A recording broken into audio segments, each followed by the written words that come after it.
Good morning. Good morning. Good morning to our Faith Talk Friday family. Good to see everybody on this morning and jumping in.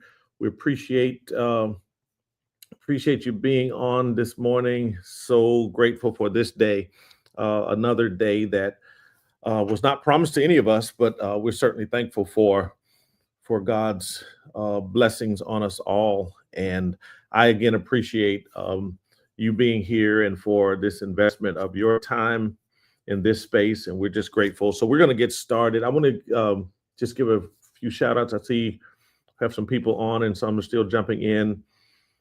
So I see Sheila Boatwright. Good morning to you.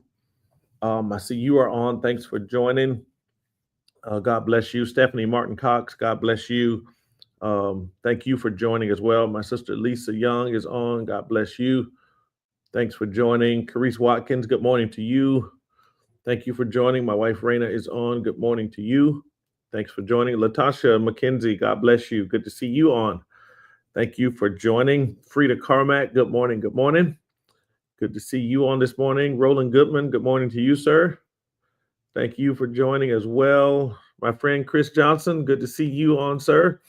You and your wife, Kim, looking forward to seeing you all later today. So hope y'all have safe travels as y'all journey to see us. And so I'll say to my Bible Way family, it's my friend Chris Johnson and his wife, Kim, was stationed in England with them in the military. They're going to be visiting us this weekend. So looking forward to seeing them.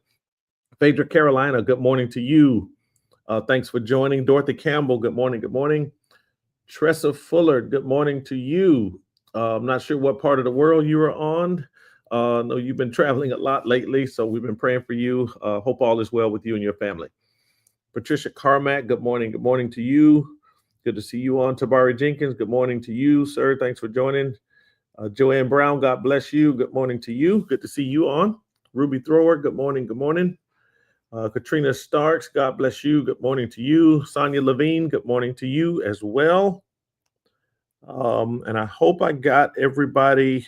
And for others that may be joining in, we say good morning to you. For those that may be watching the replay, we say good morning to you as well. So listen, let's get into our content for today. And again, I appreciate so very much this investment of your time. Today, I want to talk about, well, first of all, before I get into today, let me just thank you all for the love that you showed my daughter on last week. My daughter, Portia Clark, I got her name right this time, Portia Clark. And we had a really, really good discussion on last week. And so thank y'all for the love that y'all showed her. She was very, very grateful. And I certainly was glad to have her on. So we want to get into today's discussion. And today we want to be talking about blended by grace. Blended by grace. And we're gonna jump into this and just sort of see where we end up. It was something that God put on my heart, and it really is in the spirit of our focus here at Bible Way Church of Sumter, at our church. To this month, the month of July, is our family month, where we are focusing on our families.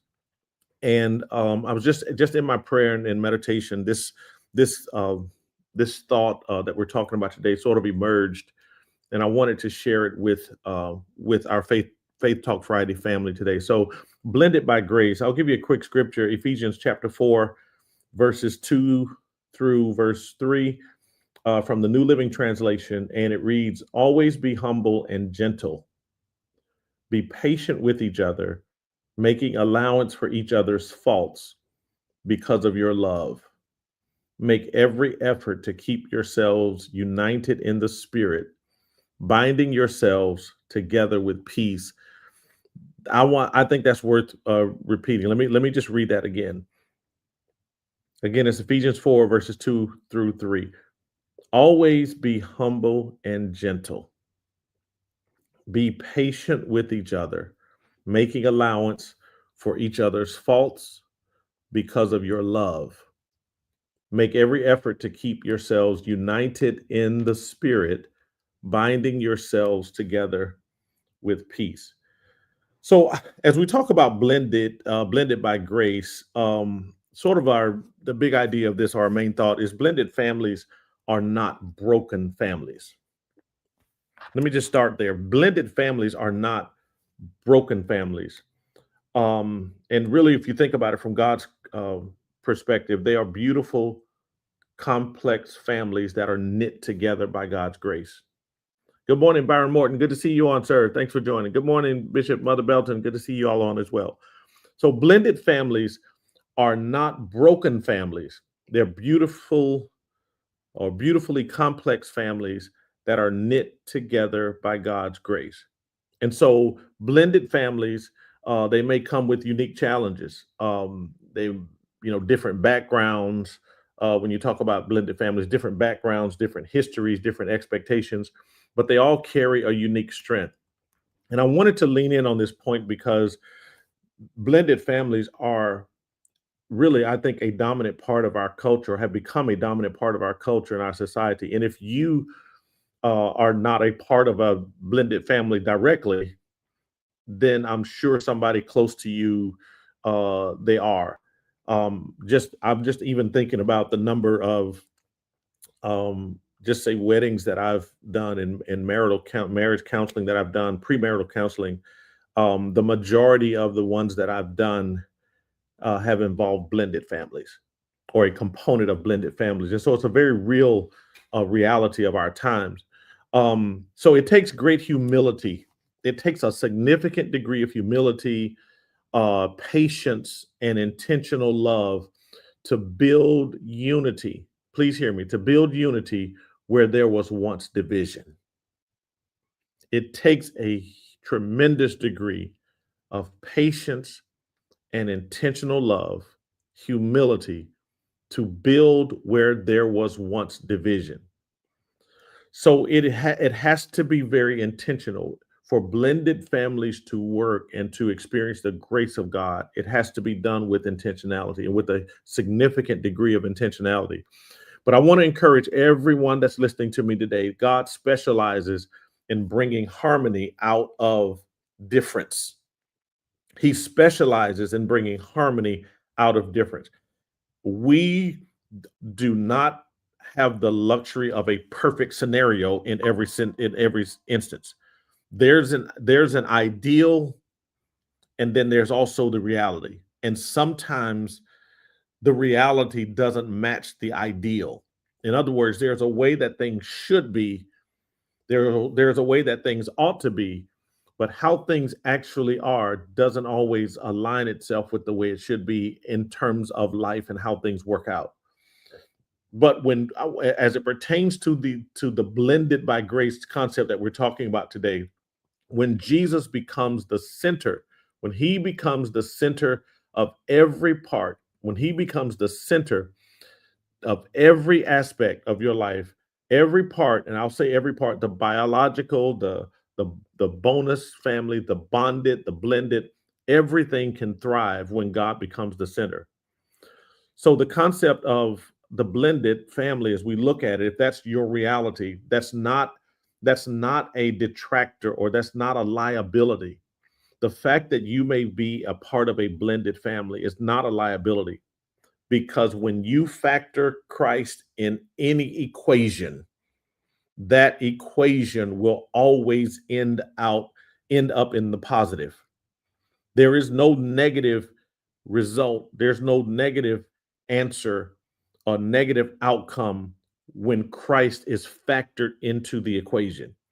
So the secret is not to um, regret, or to even feel guilty, or to beat yourself up because you're not in an ideal situation.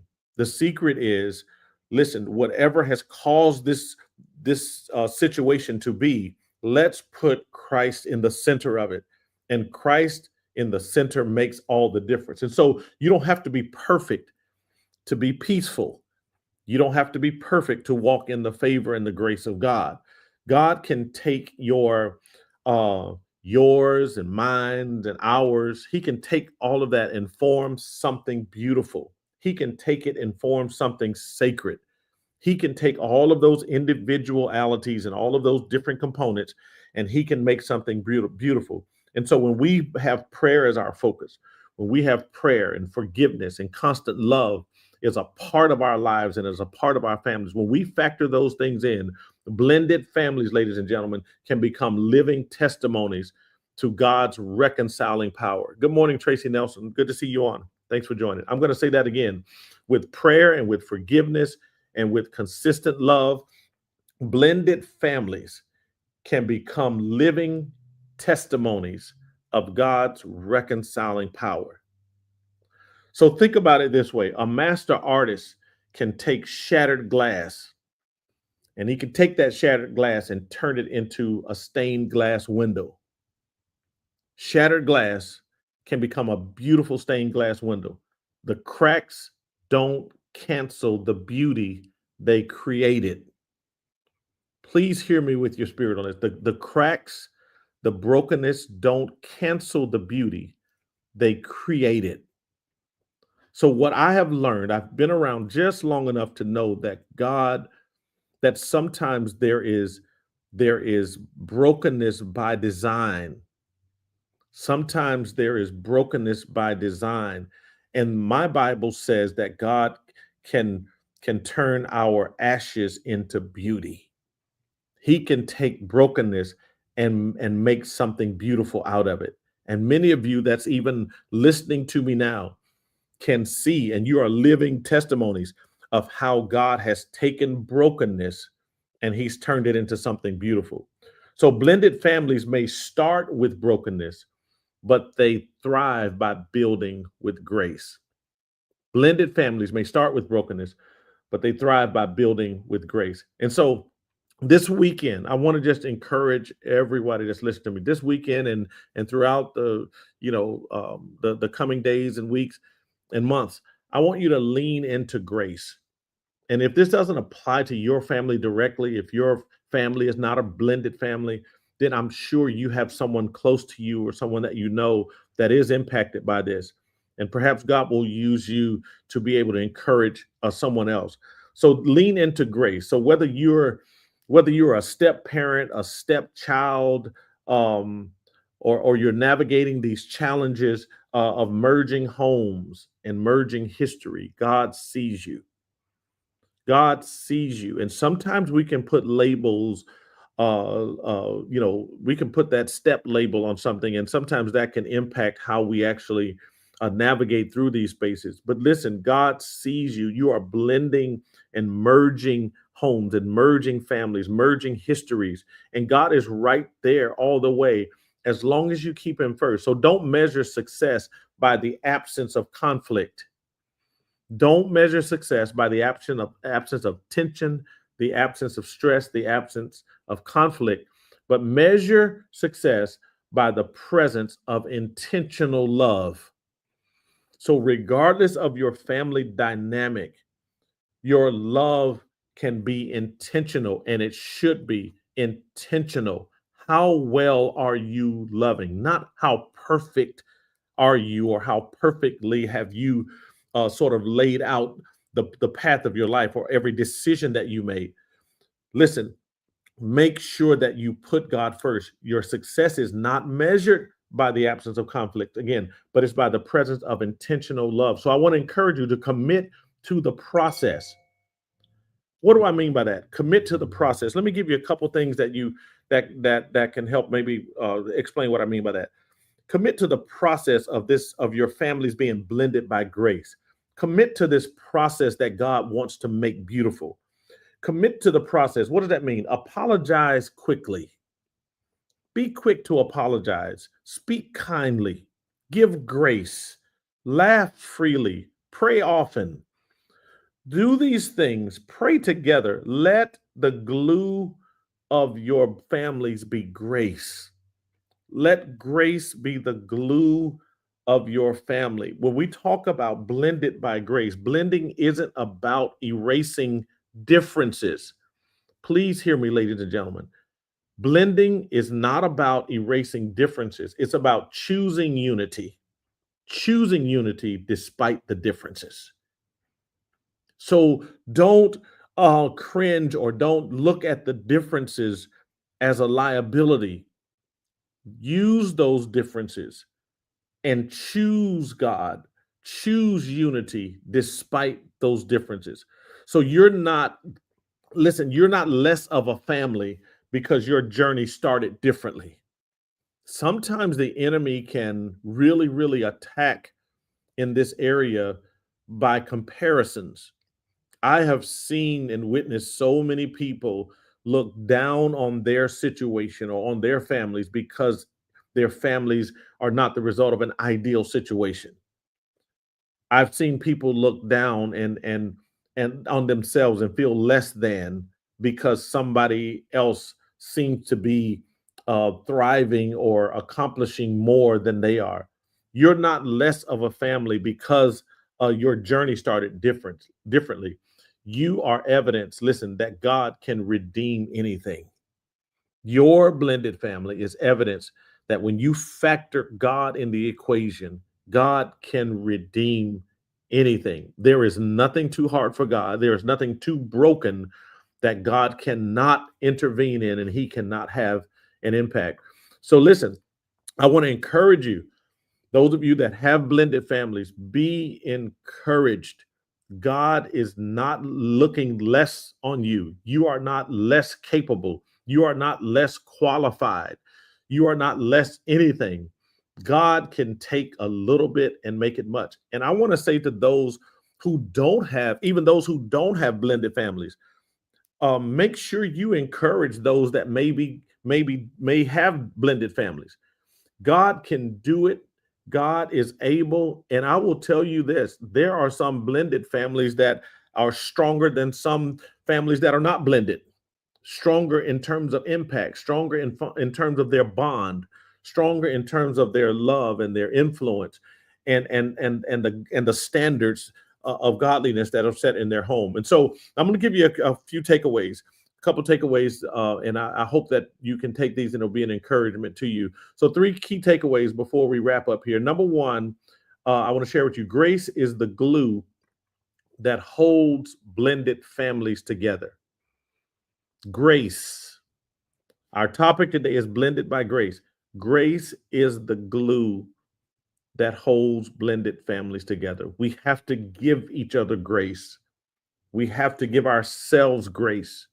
And that's going to hold together because we're bringing together, we're merging different cultures, different, maybe even different values to some degree, but we're merging different histories, different dynamics, and we have to give grace. Grace is the glue that holds blended families together.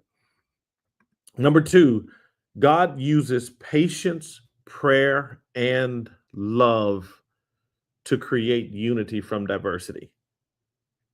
That's a mouthful there. God uses patience, prayer, and love to create unity from diversity. And he does do that. God is a master at creating unity from diversity. And I think much of the challenges that we face as people, even as a nation, we would be further along if we embrace this concept that God uses patience, prayer, and love to create unity from diversity. And then the final takeaway is this: your blended family is not a mistake. It's a masterpiece in the making. And maybe I should have started with that point. I don't know. But that is so, so true. And I hope you get this. Your blended family is not a mistake. It's a masterpiece in the making. And so listen, you cannot undo what is already done. You cannot change the past or erase it, but we can allow the past to be fuel for us going forward. So embrace this season, enjoy the season and the place and the space that God has placed you in. Enjoy this time and allow God allow God's grace to strengthen your family, to strengthen your blended family. Give grace, give to yourself, give grace to yourself, give grace to your family members, and give grace to others that may be struggling even with sort of finding their identity or finding relevance or even finding significance in this space as it pertains to blended families. And so I want to encourage you with that. I hope that something we said was an encouragement to you. We're going to stop there and let you go. But listen, I appreciate this investment of your time. And we are so, so thankful for your consistency and your faithfulness. And we look forward each week to sharing with you what God has placed on our hearts. And I'll just share with you all, just give you a little quick note, just in this family month that we're talking about. We talked about last Sunday in this series that we're on. We talked about building a God-centered home on last Sunday. In this series, we're going to be talking about this coming Sunday, expanding love in marriage, expanding love in marriage. So there's something in here. It's not just for married people.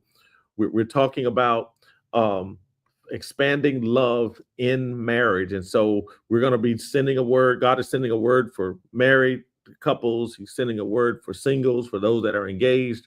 And so we want to invite you, if you're in the area, please be here. If not, you can join in with us and join us virtually as we continue in this series. So listen, God bless you all. We love you all with the love of God. We hope you have a great weekend. And we look forward to seeing you next time. God bless you all.